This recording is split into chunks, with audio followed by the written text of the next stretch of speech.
কি আপনি এখানে সেফ আছেন? একদম।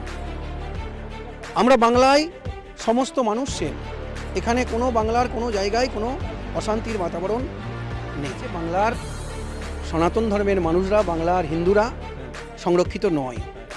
আজকে কোনো একজন সাধারণ বাঙালিকে, হিন্দু বাঙালিকে যদি আপনি জিজ্ঞাসা করেন যে তারা কি এই বাংলার মুখ্যমন্ত্রী মমতা বন্দ্যোপাধ্যায়ের স্নেহশীতল পরিবেশে তারা কি সুখে আছে, শান্তিতে আছে, প্রত্যেক জনের কাছে আপনি শুনতে পাবেন একদম সবাই বিলকুল সুখে আছে। শান্ত পরিবেশকে অশান্ত করার জন্য এরা ভোটের জন্য বিভিন্ন সময় বিভিন্নভাবে, বিভিন্ন রূপে, বিভিন্নভাবে কথাবার্তা বলেন। আমরা রাজনৈতিক বহির্ভূতভাবে একটা কথাই বলতে চাই, এই বাংলা সকল ধর্মের মানুষের বাংলা, শান্তির বাংলা, সংস্কৃতির বাংলা।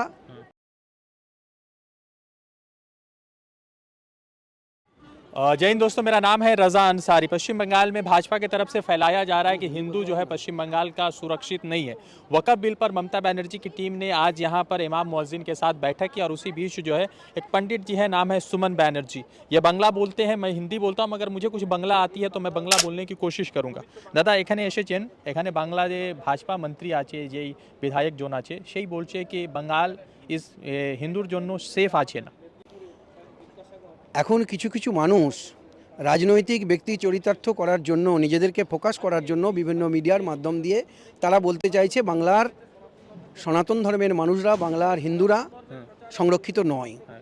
আজকে কোনো একজন সাধারণ বাঙালিকে, হিন্দু বাঙালিকে যদি আপনি জিজ্ঞাসা করেন যে তারা কি এই বাংলার মুখ্যমন্ত্রী মমতা বন্দ্যোপাধ্যায়ের স্নেহশীতল পরিবেশে তারা কি সুখে আছে, শান্তিতে আছে, প্রত্যেক জনের কাছে আপনি শুনতে পাবেন একদম সবাই বিলকুল সুখে আছে। কারোর মধ্যে কোনো দ্বন্দ্ব নেই, কারোর মধ্যে কোনো বিভেদ নেই। আজকে বাংলায় আর সেই রক্ত ঝরে না, কোনো ভাইয়ের মায়ের চোখে আজকে আর জল পড়ে না। বাংলার সুস্থ সংস্কৃতি, বাংলার প্রত্যেকটি ধর্মের মানুষ তাদের নিজ নিজ ধর্ম আচরণ করছে এবং সেই ধর্মীয় আচরণে অন্য ধর্মের মানুষরাও সেখানে সমবেত হচ্ছে। এটাই বাংলার কালচার। শুভেন্দু অধিকারী বলছেন, সুকান্ত মজুমদার বলছে সেই স্টেটকে মমতা ব্যানার্জি জেহাদি করে দিয়েছে।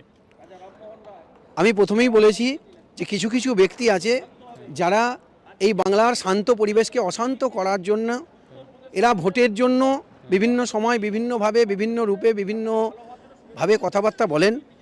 আমরা রাজনৈতিক বহির্ভূতভাবে একটা কথাই বলতে চাই, এই বাংলা সকল ধর্মের মানুষের বাংলা, শান্তির বাংলা, সংস্কৃতির বাংলা, এই বাংলা সকল ভাষাভাষী মানুষের বাংলা, এই বাংলা সকল পোশাকের বাংলা, এই বাংলা সকল মানুষকে নিয়ে একসাথে চলার বাংলা। আজকে আপনারা দেখলেন বাংলার মুখ্যমন্ত্রী মমতা বন্দ্যোপাধ্যায় যে সভা করছেন, যে সভাতে ইমাম মুয়াজ্জেমদের এবং বুদ্ধিজীবীদের ডাকা হয়েছিল, ছিল ইমাম মুয়াজ্জেমের আহ্বানেতে বুদ্ধিজীবীরা, সেই সভাতে আপনারা দেখলেন যে এই বাংলার সমস্ত ধর্মের মানুষ প্রায় একই সাথে, একই পথে, হাতে হাত মিলিয়ে বাংলার যে কৃষ্টি, বাংলার যে ঐতিহ্য, সেটাকে আবার পুনরায় প্রমাণ করে দিলেন মঞ্চ থেকে। কি আপনি এখানে সেফ আছেন? একদম।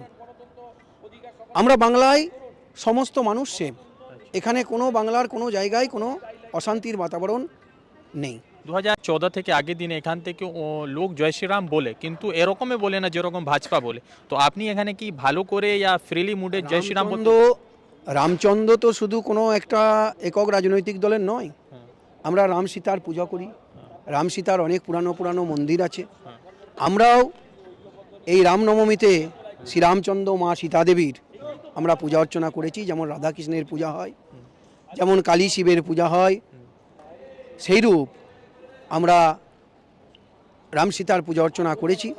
এই বাংলাতে পুরুষ এবং প্রকৃতি যেমন আমরা থাকে, সেইরূপ আমরা বিভিন্ন দেবদেবীর পূজা অর্চনার মধ্য দিয়ে এই বাংলাকে আমরা বিভিন্ন যে মন্দির আছে আপনারা জানেন, কিছুদিনের মধ্যেই এই বাংলার মেদিনীপুরে দীঘাতে একটি জগন্নাথ মন্দিরের শুভ সূচনা হবে, যা বাংলার মুখ্যমন্ত্রীর মস্তিষ্ক পোষিত। এটা আমাদের বাংলার একটা বড় ঐতিহ্য হয়ে দাঁড়াবে। বাংলাতে এত বড় মন্দির আমাদের অত্যন্ত গর্বের, অত্যন্ত সৌভাগ্যের।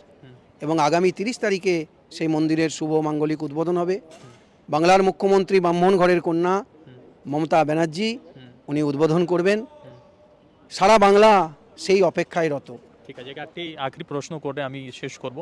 আমরা বলা হচ্ছে কি এখান থেকে যত ভাজপা লোক আছে সেই বলা হচ্ছে কি মমতা ব্যানার্জি শুধু মুসলিমকে দেখে, হিন্দুকে দেখে না। বাংলার মুখ্যমন্ত্রী মমতা বন্দ্যোপাধ্যায়ের যে সমস্ত প্রকল্পগুলো আছে আপনারা লক্ষ্য করলে দেখবেন আজকে যে কোনো রাজনৈতিক দলের ব্যক্তিত্বের বাড়িতে কিন্তু সেই প্রকল্পগুলো পৌঁছে গেছে। বাংলার মুখ্যমন্ত্রী যে সমস্ত উন্নয়ন কর্মযোগ্য সেখানে কোনো ধর্ম, কোনো রাজনীতি, কোনো বর্ণ, কোনো কিছুকেই কিন্তু তোয়াক্কা না করে আজকে দেখবেন এই নির্বাচনের সময় যখন আসবে তখন বাংলার মুখ্যমন্ত্রী দেয়া সাইকেলে চেপে অন্য রাজনৈতিক দলের নেতৃত্বরা দিব্যি প্রচার করে যাচ্ছে। এটাই তো বাংলা। কি 2024 সালে কি এখান থেকে মমতা ব্যানার্জি থাকবে আর অন্য কোনো দল আসবে? 2026-এ আমাদের যেটা মনে হয় এর আগে পর্যন্ত বাংলার মুখ্যমন্ত্রী যে ভোটেতে লিড দিয়ে মুখ্যমন্ত্রীর আসনে অলঙ্কৃত হয়েছেন তার চেয়ে অনেক বেশি সংখ্যাগরিষ্ঠতা নিয়ে 2026-এ আবার পুনরায় নবান্নের 14 তলায় ওই সিটকে অলঙ্কিত করবেন। বাংলা মোদিকে স্বীকার করবে না? বাংলাতে কোনো সাম্প্রদায়িক দলের কোনো স্থান নেই আমরা মনে করি, কারণ এই বাংলা রবীন্দ্র নজরুলের বাংলা, এই বাংলা শ্রীরামকৃষ্ণের বাংলা, বিবেকানন্দের বাংলা, মা শারদার বাংলা, রাজা রামমোহন রায়ের বাংলা, আব্দুল কামাল আজাদের বাংলা। এখানে কোনো সাম্প্রদায়িক সম্প্রীতি ক্ষুণ্ণ করে এমন কোনো রাজনৈতিক দলের কোনো স্থান আছে বলে আমি মনে করি না। ঠিক আছে, तो सुमन बैनर्जी थे, इनसे बातचीत हो रही थी और चूंकि आपने देखा होगा कि मुर्शिदाबाद के अंदर किस तरह से दंगा भड़का, कई लोग उत्तर प्रदेश और बिहार से आने वाले लोगों को मुर्शिदाबाद के लोगों ने वहां पर मुर्शिदाबाद के प्रशासन ने पकड़ा।